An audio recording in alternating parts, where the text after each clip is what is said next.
అమెరికాలో హెచ్-1బి వీసా నిలిపివేస్తున్న వార్తలు భారతీయుల గుండెల్లో గుబులు రేపుతున్నాయి. ఈ వీసా నిలిచిపోతే అమెరికాలో గ్రీన్ కార్డు పొందడం కష్టమవుతుంది. కాబట్టి విదేశాల్లో స్థిరపడాలని కలలు కనేవారు అమెరికాకు బదులుగా ఇతర దేశాల గురించి ఆలోచించవచ్చు. ఇక భారతీయులకు శాశ్వత నివాసం అమెరికాలో హెచ్-1బి వీసా నిలిపివేయాలనే డిమాండ్ పెరుగుతోంది.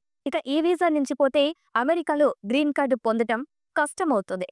గ్రీన్ కార్డ్ కోసం సంవత్సరాల తరబడి వేచి ఉండాల్సి వస్తుంది. కాబట్టి విదేశాల్లో స్థిరపడాలని కలలు కనేవారు అమెరికాకు బదులుగా ఇతర దేశాల గురించి ఆలోచించవచ్చు.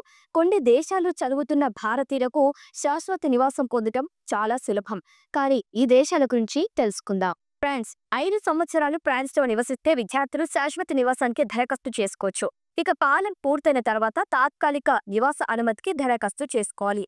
స్నాతకోత్తర పదవి లేదా సొంత వ్యాపారం ప్రారంభించేవారు మాత్రమే ఈ అనుమతి లభిస్తుంది.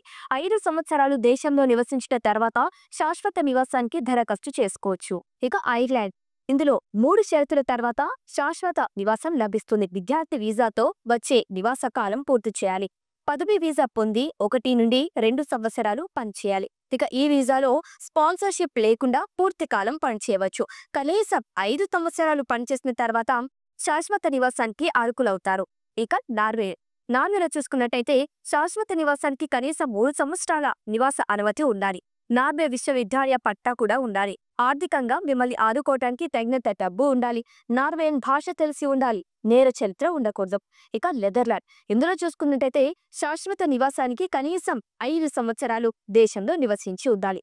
చదివిన సమయం కూడా ఇందులో చేరుతుంది. కాబట్టి 5 సంవత్సరాలు పూర్తి చేయడానికి కొందరు ఓరియంటేషన్ సంవత్సర నివాస అనుమతికి దరఖాస్తు చేసుకుంటారు. దీనివల్ల మరింత చదువు చదవటానికి అవకాశం లభిస్తుంది. ఇక జర్మనీలో చూస్తున్నట్టయితే పదవి పూర్తయిన తర్వాత సెటిల్మెంట్ పర్మిట్ లభిస్తుంది. అయితే 2 సంవత్సరాల పని నివాస అనుమతి పొందే కొన్ని షరతులు పూర్తి చేయాలి. జర్మనీలో ఉద్యోగం కూడా వెతుక్కోవాలి. ఇక జర్మన్ భాష తెలిసి ఉండాలి.